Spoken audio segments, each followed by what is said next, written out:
Hello guys, good morning. Just હજી ઉઠી જ છું હું. મારી તબિયત કાલે બહુ ખરાબ થઈ ગઈ હતી, તો એના લીધે ઉઠવામાં લેટ થઈ ગયું છે. અજય ઓફિસે જતા રહ્યા છે, મને ઉઠાડી પણ નહોતી ને એમને જ જતા રહ્યા છે. હું હજી પથારીમાં જ છું, હજી જસ્ટ ઊભી જ થઈ છું. હવે કંઈ નહીં, હું ફ્રેશ થઈ જાઉં પછી કન્ટિન્યુ કર્યા વિડીયો. તો હું ફ્રેશ થઈ ગઈ છું અને બપોરના 12 વાગી ગયા છે. મેં ઘરનું બધું કામ પતાવી દીધું છે અને લોટ પણ બાંધી દીધો છે. આજે મને ખાવાનું મન થયું છે પૂરી અને બટેકાનું શાક, તો મેં લોટ બાંધીને રાખી દીધો છે. હવે આપણે તૈયારી કરીએ પૂરી વણવાની અને બટેકાના શાકની. તો ચાલો, લોટ બાંધી દીધો છે.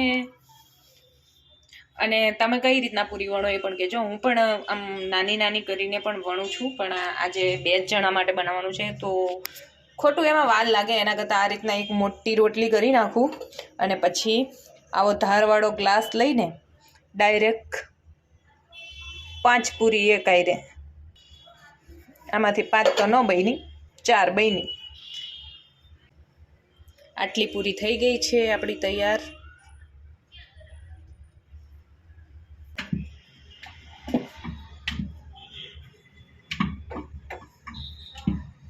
આપણી પૂરી વણીને તૈયાર થઈ ગઈ છે. હવે મેં તેલ મૂકી દીધું છે ગરમ થવા. તેલ ગરમ થઈ જાય પછી આપણે તરવાની તૈયારી કરશું. પૂરી જો કેટલી બધી થઈ છે. આ બધી પૂરી અડધી કલાકમાં તૈયાર થઈ ગઈ છે. તો હવે પૂરી તૈયાર થઈ ગઈ છે અને હું કરું છું હવે શાકની તૈયારી. તો શાકમાં તો મેં સડનલી ચેન્જ કરી નાખ્યો છે પ્લાન. બટેકાનો હતો પણ રીંગણા 3 પડ્યા હતા, તો રીંગણા બટેકાનું શાક કરવાનું છે હવે. તો ચલો શાક કરી નાખું, પછી મળીએ જમવા ટાણે. શાક રેડી થઈ રહ્યું છે અને સ્મેલ એટલી મસ્ત આવે છે ને.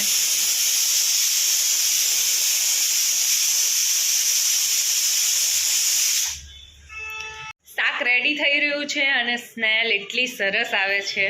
આજે તો જમવામાં મજા જ પડી જવાની છે. અજયને અને મને બંનેને. અજયને થોડું લેટ થાય એમ છે, હમણાં 1 વાગી ગયો છે, પણ હજી લેટ થશે ને મને લાગી છે ખૂબ. તો અજયની વાટ જોઈને મને વાગી ગયા છે 3.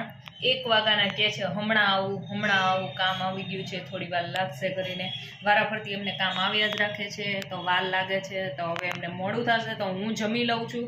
3 વાગી ગયા છે એમની વાટ જોઈને સવારથી અત્યાર સુધીમાં. તો ચાલો હું જમી લઉં છું. મેં મારી ડીશમાં શાક ને પૂરી લઈ લીધું છે. હવે ચાલો ટેસ્ટ કરીએ આપણે એનો.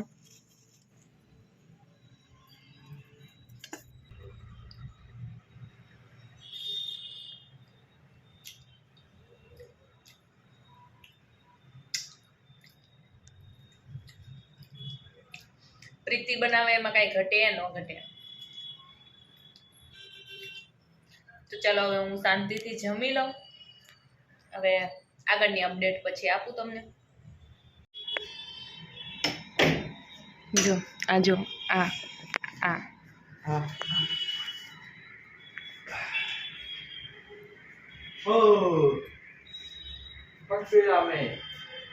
થઈ ગયા. અમે કઈ જઈમાં જ નહોતા. સરસ. કેટલા વાગ્યા?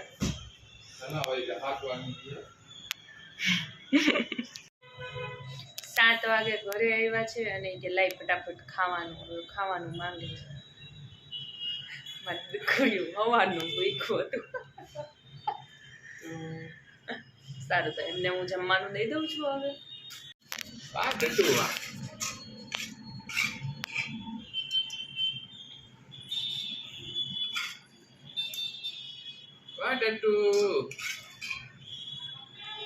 પેલા પેટ પૂંજા કરી લ્યો, વાગટો પછી કરજો. ભૂખ લાગી ગઈ છે હારી પેટની.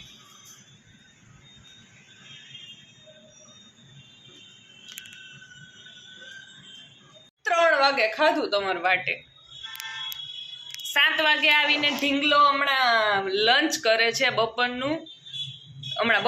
ઠેઠ હમણાં સાંજે જમે છે અને મને પૂછે છે તે જમી લીધું ગટું એમ. એની વાટે એમ પણ મેં 3 વાગે જ જમ્યું હતું. ભૂખ લાગી હશે તો કેવું ચપડ ખાય છે. ફટાફટ. તો આજે તો એ મને ઘૂમી કરવા લઈ જવાના છે બહાર, તો કન્ટિન્યુ બ્લોગમાં રહેજો.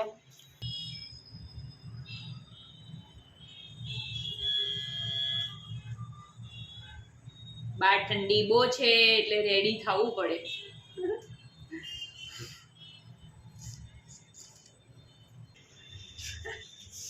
બધી ઠંડી અમારા ઉપર જ તૂટી પડી છે.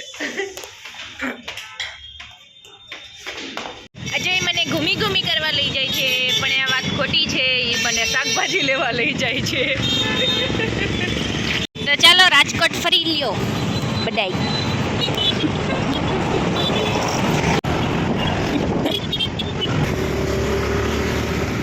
શિમલા મનાલી જેવી ટાઈપ છે.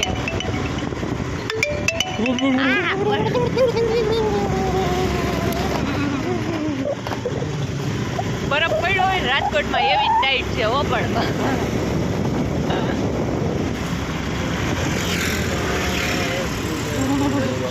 આટલું ઓઈટું છે તોય આમાં ધ્રુજ આવે છે. એમ થાય દાંત કડકડે.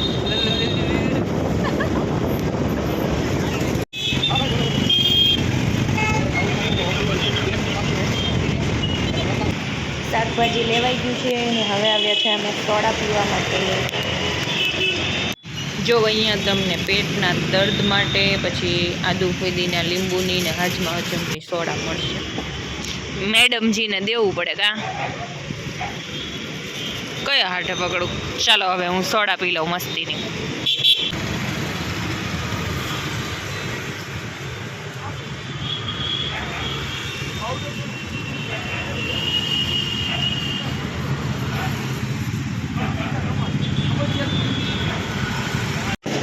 એ ભારે વસ્તુ તમે ઉપાડો. ઓલો મને દો. ઓલો લાવો પપ્પા.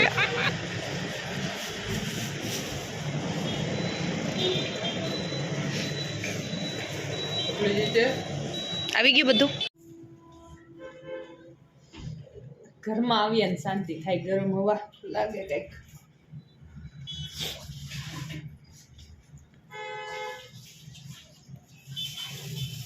શું લાવી હું શાકભાજીમાં? શાકભાજી લઈને આવી ગયા છે. મરચી છે, ધાણા છે, ફ્લાવર, ટમેટા, કોબી. સંભારા માટે કોબી લાવી છું. કેટલા દિવસથી ઈચ્છા થતી. ના ઓળો ખાવાની તો બહુ જ ઈચ્છા થઈ હતી. હવે આ ઓળાની રેસીપી સાથે મળશું આપણે. 2 કિલો બટેકા લાવી છું. તો આજનો વિડીયો મારો અહીંયા સુધીનો જ. મળીશું નેક્સ્ટ વ્લોગમાં. ત્યાં સુધી બાય બાય, ટેક કેર, જય શ્રી કૃષ્ણ. જય શ્રી કૃષ્ણ કહી દો. જય શ્રી કૃષ્ણ.